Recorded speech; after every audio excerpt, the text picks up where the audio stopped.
yakul lahu kufuwan ahad. Alhamdulillah wa syukur ala ni'amillah. Para sahabat sekalian, ini adalah sebuah keadaan pelepas kerinduan. Dari sini aja. Pelepas kerinduan.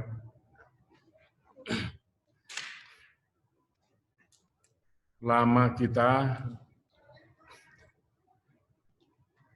tidak bertemu dan situasi dalam keadaan yang seperti ini. Semoga ini seperti yang minggu lalu saya ucapkan, mengikuti Syekh Imam Al-Ghazali di dalam kitab beliau, barang siapa beroleh karunia waktu yang banyak, maka pakailah itu semuanya untuk beribadah kepada Allah Ta'ala. Karena ini adalah kesempatan terbesar. 2 hari lagi, atau berapa hari lagi? 2 hari lagi mau berpuasa. Insya Allah, kita tunggu pengumuman dari pemerintah dan kita akan mendengarkan kapan berpuasa akan dimulai. Kita akan bersiap-siap di dalamnya. Sebuah peribadatan ghaib, saya menyebutnya. Karena orang-orang yang berpuasa tidak terlihat oleh orang lain. Tidak seperti peribadatan yang lain. Tetapi beribadat yang tersembunyi yang satu ini adalah peribadatan yang tiada makhluk menilai. Tiada hak makhluk menilai puasa siapapun. Dan puasa ini adalah urusan diri kita sendiri dengan Allah Subhanahu wa Ta'ala. Kitalah sendiri yang merasakannya. Kitalah sendiri yang mengerti dan merasa bagaimana mujahadah ini harus dilakukan. Karena ini adalah mujahadah besar di dalam kehidupan. Puasa adalah manusia yang tiada, saya katakan berulang kali, tidak mampu menilai pahala puasa. Karena puasa hanya kepunyaan Allah Subhanahu wa Ta'ala. Puasa disebutkan di dalam Al-Hadis adalah nisfu tarik, separuh perjalanan. Maka separuh perjalanan kita harus dialami oleh orang yang akan menghadapi puasa ini. Disebut nisfu tarik adalah saat berpuasa itu. Saat dia harus menjaga. Saat dia harus waspada. Saat dia harus peka terhadap hatinya sendiri. Baru ini dinyatakan bahwa al-saum adalah nisfu tarik. Baik para sahabat sekalian, 2 hari yang akan datang ini, hari yang teramat suci, semoga Allah menyampaikan kita menginjak dan menghirup nafas di bulan Ramadan. Bulan istimewa, disebut bulan suci. Maka saya berpesan kepada para sahabat semuanya, jangan kalian berani-berani memasuki bulan suci itu tanpa engkau bersuci terlebih dahulu. Engkau persiapkan dirimu. Engkau persiapkan mentalmu di dalam dadamu. Ini adalah modal hidup tasawuf di dalam diri. Puasa adalah separuh perjalanan. Puasa adalah menjaga hawa. Puasa adalah sabar di dalamnya. Puasa terasa oleh fisik, maka bersiap-siaplah akan masuk di dalamnya. Barang siapa Allah memberikan waktu dan menginjak di bulan suci itu, bulan Ramadan itu, berarti Allah menggelar segala macam kesempatan, ampunan di dalamnya. Allah berikan kepada kita yang mau waspada di dalamnya. Allah gelar kesucian untuk siap dibersihkan oleh Allah Subhanahu wa Ta'ala. Kita adalah orang-orang yang hidup di alam kekotoran. Alam dunia ini lebih hina dari bangkai, kata Rasulullah SAW. Maka kita jangan congkak di dalamnya. Di dalamnya ada tipu muslihat. Di dalamnya ada kerusakan. Di dalamnya ada keterukan. Di dalamnya banyak jerit manusia mengisi kehidupan ini. Dia tertawa barang sejenak, lalu diisi lagi dengan keluh kesah. Tetapi alhamdulillah, obat-obat itu semuanya Allah turunkan kepada Rasulullah SAW. Muhammad namanya para sahabat sekalian. Dan kalian berani-berani menyebut nama yang satu itu dengan hati yang datar.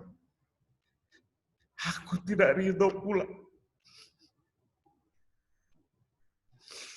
Nama itu terlalu mulia di hadapanku. Nama itu sangat mulia di hadapan Allah Subhanahu wa Ta'ala.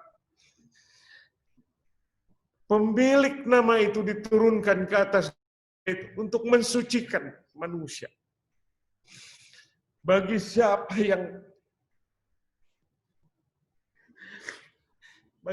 yang mau ikut di dalamnya, bila tidak, celakalah mereka. Para sahabat sekalian, sambut sekali lagi bulan Ramadan ini dengan kesiapsiagaan. Catat di dalam hati kita. Saat makan sahur yang pertama, bersiaplah dengan hati. Di minggu lalu saya masih memberikan gambaran dengan hadis-hadis. Orang yang melakukan peribadatan dengan menjauhkan hawa nafsu, maka dia tempat tinggalnya atau surgalah bahagiannya. Bila tidak kita begitu, maka tergelincir. Bersyukurlah ilmu ini diajarkan, ada di dalam ilmu syariat. Apalagi ada di dalam tasawuf. Tasawuf tidak boleh dibicarakan apabila tidak merasakannya. Bila tasawuf, ada orang yang berbicara tentang tasawuf, apalagi meringan-ringankan ilmu tasawuf. Na'udzubillahi min dzalik. Kami berjalan di jalan tasawuf ini.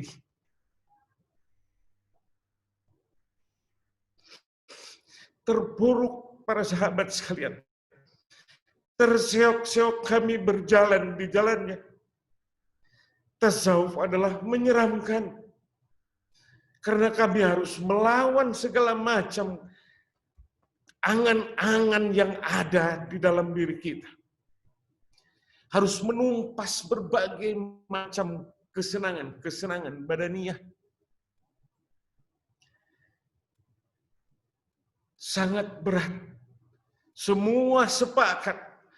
Para aulia illah, catat itu baik-baik sahabat. Karena aku mencintai kalian. Para sahabat, perhatikan para aulia illah. Mensikapi kewaspadaan di dalam dirinya. sepanjang kehidupannya sampai dicabut nyawanya. Bagaimana tasawuf ini dianggap ringan? Bagaimana tasawuf ini dianggap mudah? Naudzubillah. Punya orang yang sangat lemah, orang yang menjerit dan menyeru kepada kalian, orang yang menjerit, merasa rendah dan memberitakannya pula kepada kalian. Siapa tahu bermanfaat. Dan siapa tahu kita berjalan bersama-sama di jalan yang berat ini. Catat itu, berat sekali para sahabat. Bulan puasa ini adalah cahaya bagi kita. Kesempatan yang datang untuk kita. Untuk di dalamnya beroleh separuh perjalanan itu. Karena di dalamnya harus diisi. Terus-menerus di sepanjang kehidupan. Perhatikan di dalam Al-Quran, di dalam pengajian-pengajian kita yang terbiasa. Bahwa kita harus, di dalam Al-Quran disebutkan zikron katsir. Zikir yang sebanyak-banyaknya.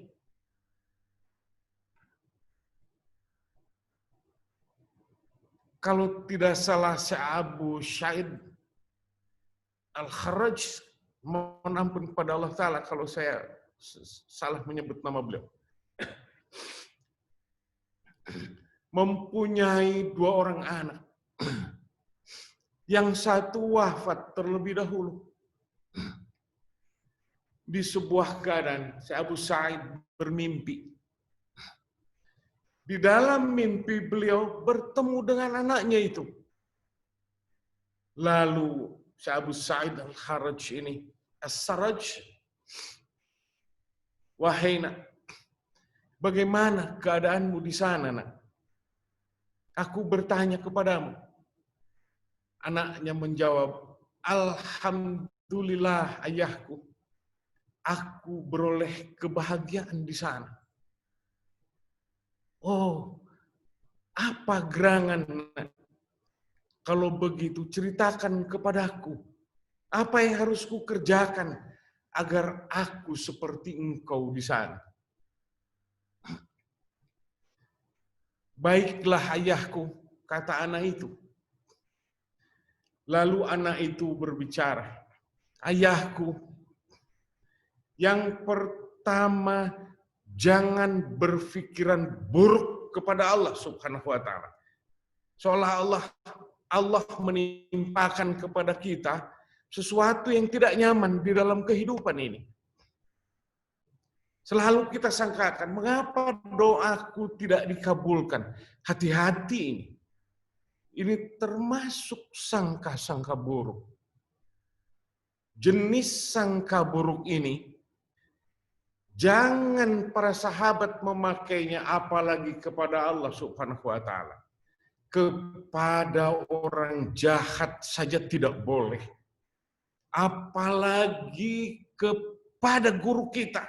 Di mana kalian punya guru, dimanapun. Apalagi kepada auliyaillah. Kalau engkau bertemu dengan auliyaillah sepanjang kehidupanmu. Di dalam hidupmu. Berhati-hati dengan buruk sangka ini. Jaga, ini kesempatannya. Segera mari sama-sama denganku mohon ampun kepada Allah Ta'ala untuk sangka buruk ini. Kemudian yang satu lagi. Lalu apa lagi nak? Kemudian yang satu ini, anaknya berbicara. Ya ayahku, bila ku katakan mungkin engkau tidak ada kemampuan, ya ayahku, mohon maaf untuk melakukannya. Lalu ayahnya menjawab, nak, aku sudah bersiap-siap, nak. Katakanlah. Lalu anak itu berkata, wahai ayahku, jangan pisahkan Allah Ta'ala sehelai benang pun dari dalam hatimu, ya ayahku. Lalu setelah itu ayahnya menjawab, insya Allah nak, aku akan lakukan itu. Di dalam perjalanan si Abu Sa'id Al-Syarraj ini berkata kepada para sahabat-sahabatnya, 30 tahun sudah berlalu di dalam kehidupanku, merasakan dan mengalami mimpi itu. 30 tahun mimpi itu tidak pernah kulupakan. Dan terus diamalkan. Para sahabat sekalian, alhamdulillahirabbil alamin. Allah masih memberi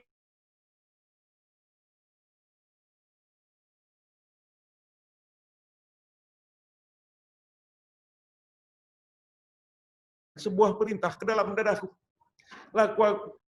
Laksanakan zikir at-taqwa ini berulang-ulang untuk engkau amalkan. Terus engkau amalkan. Lalu kita memeriksanya boleh di perjalanan.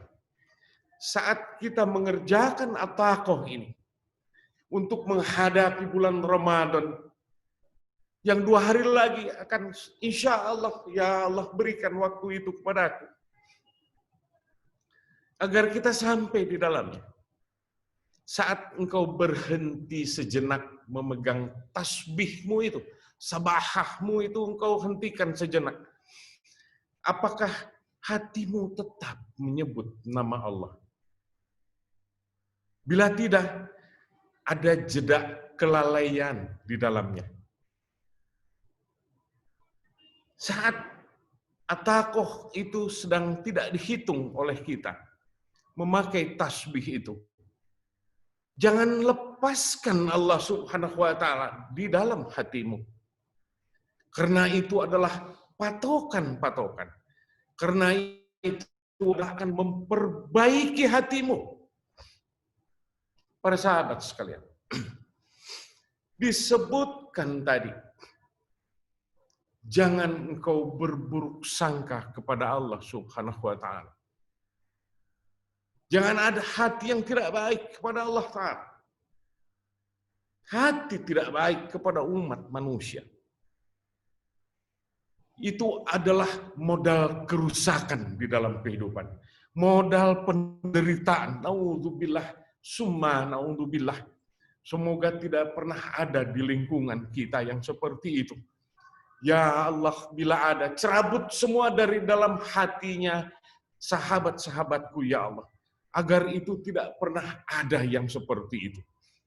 Lalu mereka pandai berzikir semuanya kepada Allah Subhanahu wa taala. Mulailah, persiapkanlah di sahur yang pertama. Usahakan, karena ini bulan suci, dulu kita dalam keadaan selalu bersuci, zahiran wa batinan. Selalu berwudu engkau. Selalu menyebut nama Allah. Sekalipun kita sambil bekerja. Sekalipun kita sambil berbicara. Hati-hati dengan buruk-buruk sangka. Hati-hati dengan jawarih kita. Karena saum yang terbaik adalah yang pertama menahan lapar. Tahan itu, musuhi makanan itu, musuhi isi dunia itu. Karena itu adalah pangkal daripada segala kesucian. Pangkal segala rahmat Allah turun kepada kita ini adalah penolakan terhadap isi dunia ini. Stop memakan makanan. Karena setiap makanan yang kita masuk adalah penggerak syahwat-syahwat, keinginan-keinginan, dan hayalan-hayalan yang ada di dalam pikiran kita. Tulul amal adalah merusak kita. Keinginan-keinginan kita. Segala macam isi-isi dunia yang tidak terlihat pun diinginkan oleh kita. Kejahatan hati kita merajalela karena makanan. Lalu Allah persiapkan 1 bulan ini. Adalah rahmat Allah turun 1 bulan lamanya. Untuk kita semua bersuci di dalamnya. Yang kedua, menjaga jawarih indriawi kita jaga. Jawarih ini, di minggu yang lalu pun saya berkata, mata adalah penggerak hati kita untuk berbicara sesuatu. Telinga juga bergerak seperti itu. Setiap apa yang kita dengar. Lalu hati kita menjadi menerawang karena pendengaran kita. Lalu kebencian yang terpelihara di dalam dada. Dia akan tetap menggelora kalau tidak dihajar dengan zikrullah. Hati yang banyak menerawang, hati yang banyak kejahatan-kejahatan, ujub, riya, sum'at, takabur, kemunafikan, itu adalah hati yang sangat tidak jernih dan belum terpelihara sama sekali. Karena tidak pernah ada perlawanan di dalam hati. Tidak pernah dilakukan mujahadah.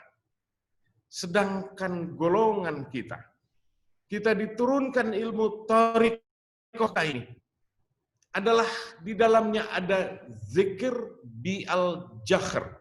Orang Indonesia menyebutnya zikir jahar. Tetapi sesungguhnya itu adalah zikir dorob. Di dalam thariqah Qadiriyah disebut itu. Zikir yang dipukulkan ke dalam hati. Bukan hanya memukul. Zikir yang dikeraskan. Bukan berarti harus sangat keras sekali suaranya. Tetapi hati kita dibiarkannya bebal. Bukan itu. Saat dorob dilakukan, saat pukulan dihantamkan ke dalam hati dengan 2 dorob. Dorob pertama, la ilaha, ke pundak sebelah kanan. Dan ilallah, hantamkan ke dalam latifatul qalbi, di bawah susu kiri 2 jari, dengan sebuah perasaan. Ini dia kaifiatnya. Perasaan sedang menghantam penyakit-penyakit hati yang bercokol di dalam diri. Ilallah. Nah itu dorob yang kedua.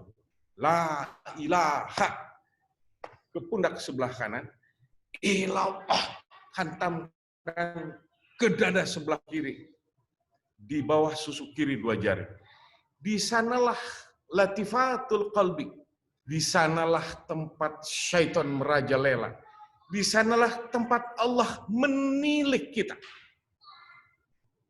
Kata Allah Subhanahu wa taala, aku tidak melihat rupamu dan hartamu, melainkan hatimu.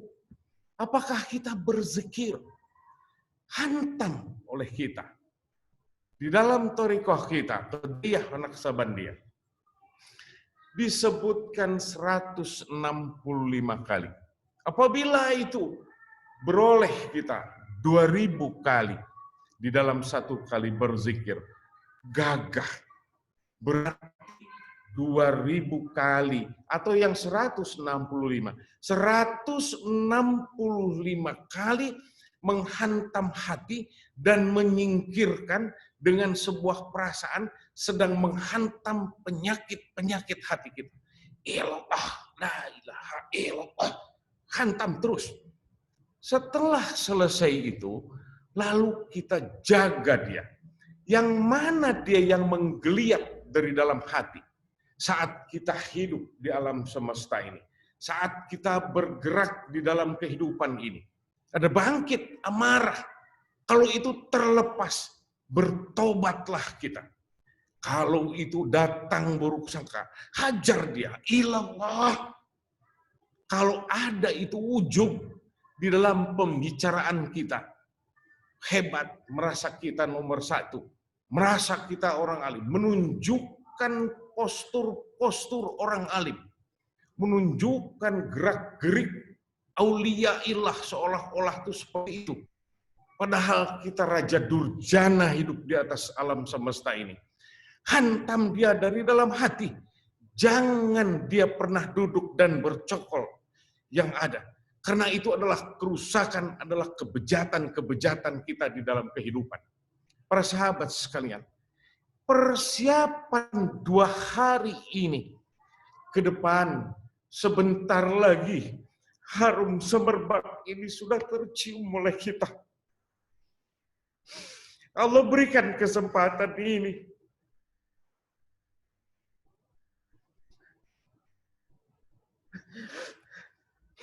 Maafkan saya. Saya mohon maaf. Ini sebuah hidangan. Kasih sayang terbesar di alam ini. Allah hidangkan kepada kita. Cepat di waktu yang kita menghirup udara bulan itu. Itu udara kesucian semua. Yang buminya kita pijak itu. Bumi kesucian karena terbias oleh bulan suci yang Allah hidangkan kepada kita. Suara bisik-bisik dedaunan yang berbicara kepada kita, tetapi kita bodoh tidak mengerti itu. Ya Allah.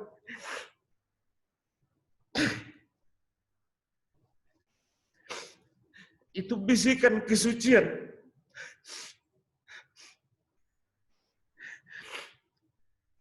Maka diperlukan kewaspadaan. Diperlukan persiapkan dada kita. Tetaplah bergantung. Tetaplah kita takut pada Allah Ta'ala. Tetaplah berharap. Tetaplah kita meminta. Ya Allah, sucikan aku di bulan ini. Berikan aku kemampuan. Berikan aku kekuatan. Bimbing aku. Terus minta kepada Allah Ta'ala. Agar di setiap langkahku, setiap nafasku, setiap yang kuisi zikir-zikirku, gugur segala kelakuan, segala pikiran, segala apa yang telah kita kerjakan di alam semesta ini yang tidak berkenan di hadapan Allah Subhanahu wa Ta'ala. Berharaplah agar semua itu dihapus oleh Allah Subhanahu wa Ta'ala dan diganti dengan berbagai macam pahala yang indah. Para sahabat sekalian, di dalam kaifiat zikir tadi, apabila ada orang, kalau Syekh bertanya kepada para sahabat, wahai sahabatku atau wahai muridku, tetapi saya selalu memakai bahasa sahabat. Berapa lama engkau berbakti kepadaku?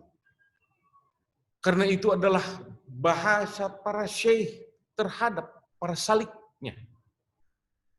Berapa lama engkau berbakti kepadaku? Ada yang katakan, oh saya aku berbakti kepadamu 20 tahun lamanya. Lalu penyakit hati apa selama 20 tahun? Yang engkau dorong terus itu. Yang engkau harus jaga itu.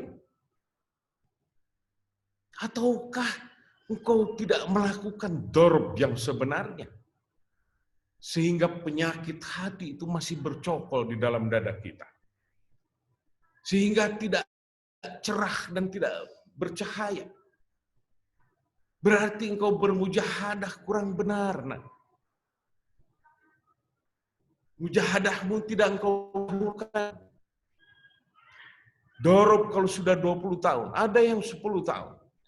Ada yang baru 1 tahun, kalau terus-menerus dorob itu dihajar, membersihkan dengan kaifiat yang tadi. Dengan sebuah perasaan sedang membersihkan penyakit hati. Dan setelah selesai zikir itu, Lalu dijaganya penyakit hati itu jangan sampai menggeliat di dalam hati kita dan mengejawantah di dalam kehidupan kita. Betapa buruknya orang yang sedang mempermainkan isi hatinya dengan hawa nafsunya. Para sahabat sekalian, itulah yang kukhawatirkan aku sendiri di dalam dadaku. Dan itulah pula yang kukhawatirkan Salik yang meminum air dariku. Air ilmu tasawuf. Semoga bermanfaat semuanya. Semoga kita di bulan Ramadan ini beroleh kebahagiaan, beroleh kesentosaan, beroleh ilmu pengetahuan langsung dari Allah Subhanahu wa Ta'ala. Bukan mengutip-ngutip ilmu pengetahuan yang kita tidak mengerti. Jalankan apa yang diajarkan. Berbaktilah kalian kepada orang-orang tua kalian. Berbaktilah kepada Allah Subhanahu wa Ta'ala. Karena untukku, aku tidak berharap apa-apa dari kalian. Entah berupa harta benda, entah berupa keberbaktian. Kalau itu engkau lakukan kepadaku, itu adalah pahala untuk kalian. Karena aku sendiri tidak berharap apa-apa. Aku berharap dari Allah Subhanahu wa Ta'ala agar aku disucikan. Hanya itu. Para sahabat, izinkan saya berdoa. Doa ini untuk saya. Doa ini untuk para sahabat sekalian yang mendengarkan atau yang tidak mendengarkan pengajian di malam hari ini. Untuk tetangga-tetanggaku. Untuk siapa saja. Untuk orang yang berbuat baik dan hormat kepadaku. Limpahkan kepada mereka. Atau orang yang pernah aku zalimi di dalam kehidupanku. Ya Allah, muliakan dan bersihkan mereka. Yang terakhir, orang yang pernah berbuat zalim. Aku tahu, aku mengerti, aku sadar, aku tidak sadar, aku merasakannya atau tidak merasakan. Ya Allah, orang jahat yang kepadaku itu, di mana saja, sekecil apapun dia, ampuni dia, angkat derajatnya dia, muliakan dia. Insya Allah, aku memaafkan kalian semuanya. Saksikan oleh kalian semuanya. Aku memaafkannya. Dan aku mohon dimaafkan oleh para sahabat semuanya. A'udzubillahi minasyaitonirrajim. Bismillahirrahmanirrahim. Angkat tangan kalian semuanya. Aku ingin berdoa untukku dan untuk semua yang kusebutkan tadi, termasuk seluruh umat Islam di alam semesta ini, muslimin dan muslimat, mukminin dan mukminat. Masukkanlah ke dalam doa-doa saya ini. A'udzubillahi minasyaitonirrajim. Bismillahirrahmanirrahim. Allahumma sholli ala sayyidina Muhammadin salatan tunjina biha min jamil ahwali wal afat wa taqbilana biha min jami'al hajat wa tutahhiruna biha min jami'is syai'at wa tarfa'una biha indaka ala darajat wa tuballighuna biha aqsal ghayat min jami'il khair fil hayati wa ba'dal mamat bi rahmatika ya arhamar rahimin ya arhamar rahimin ya arhamar rahimin. Amin ya Allah ya Rabbal Alamin. Para sahabat sekalian, teringat sebuah keadaan sehingga saya ingin melontarkan sesuatu. Ini adalah diamalkan oleh para pengikut atau para salik, khususnya para ahli-ahli thariqah dari Syekh Nawawi Al-Bantani atau Syekh Abdul Karim Tanara, karena Syekh Abdul Karim ini adalah paman dari Syekh Nawawi Banten ini. Ada dua amalan. Insya Allah saya ridha mengijazahkan kepada yang ingin mengamalkannya. Amalan itu pendek. Tetapi yang mengamalkan ini, dia akan dijauhkan daripada kefakiran selama hidupnya dan pula nanti. Dan apabila, kata Syekh Nawawi Banten, engkau berkeinginan, boleh engkau membacanya. Di samping yang sudah ada amalan-amalan yang sudah diturunkan, bolehlah amalan yang ringan ini dilaksanakan. Yang pertama, kata Syekh Nawawi Al-Banten ini, dan ini banyak diamalkan oleh Syekh Abdul Karim atau Ki Nawawi. Di Banten itu sudah rata-rata ini diamalkan.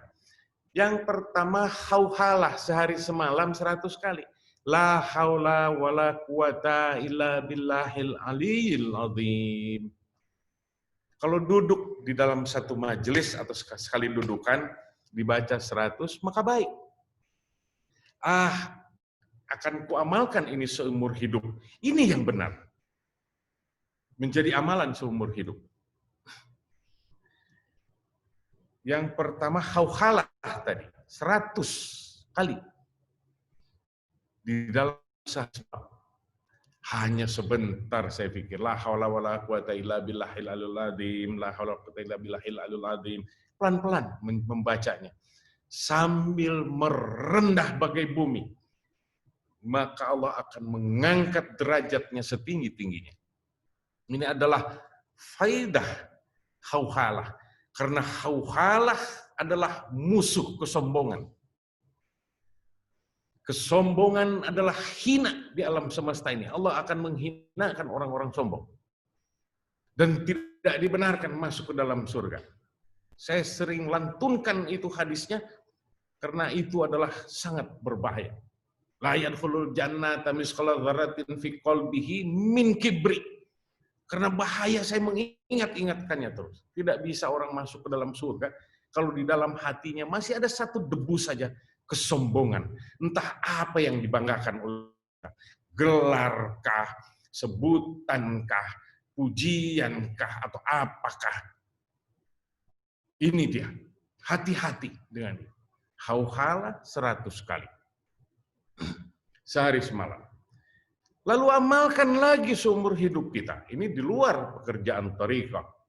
Tapi amalkan seumur hidup. Perhatikan kalau orang yang banyak sholat berjamaah dengan saya selalu memakai surah Alam Nasrah Laka Sadrak wa wadana anka wizraka alladhi anqadha dhahrak wa rafa'na laka dhikrak fa inna ma'an nusri yusran inna ma'an nusri yusra fa idza faragta fansab wa ila rabbika farghab. Amalkan itu. Pilih kalau yang ini. Di dalam sehari semalam. Mau yang mana? Yang 9. Itu tidak memberatkan. Setiap membacanya basmalah terlebih dahulu. Boleh dipakai seumur hidup di waktu surah yang dibaca di dalam sholat. Pakai. Yang ini yang 9 kali dibaca setelah selesai sholat. Atau boleh 40 kali. Kalau berkemampuan. Saya menganjurkan yang 9, yang tidak berat. 40 boleh diamalkan kalau ada waktunya. Agar tidak memberatkan. Tetapi setiap hari dipakai itu, Alam Nasrah itu. Yang 9. Ada yang 41. Mangga, boleh.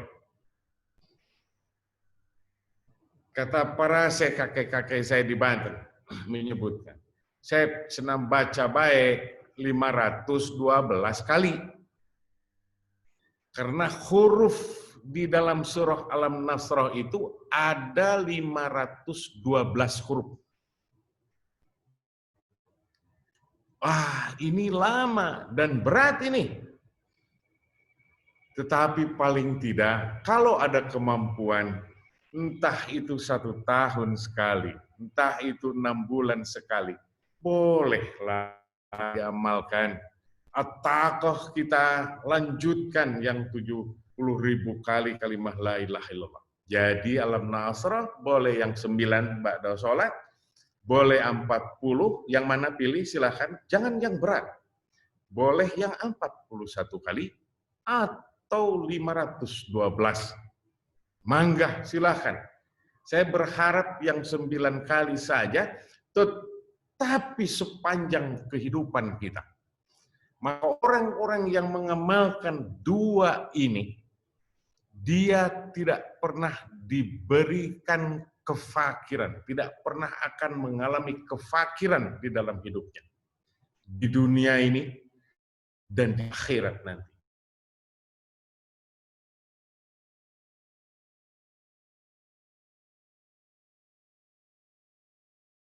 Bermanfaat bagi para sahabat semuanya. Amin. Semoga Allah membersihkan, mensucikan saya lahir dan batin.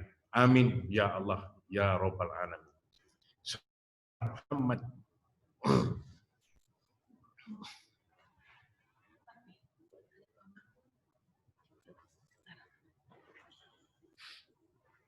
Saya melihat ada engkong. Alhamdulillah.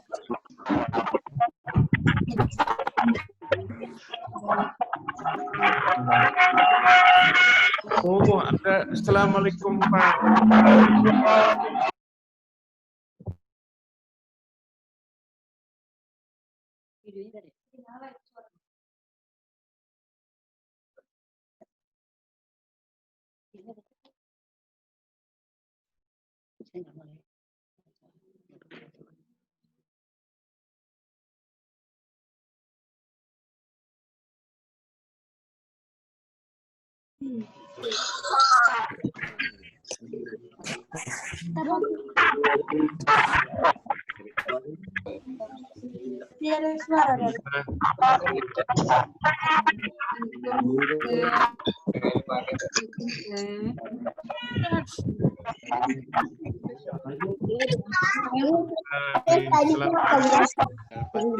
Tadi kan kelasnya susah.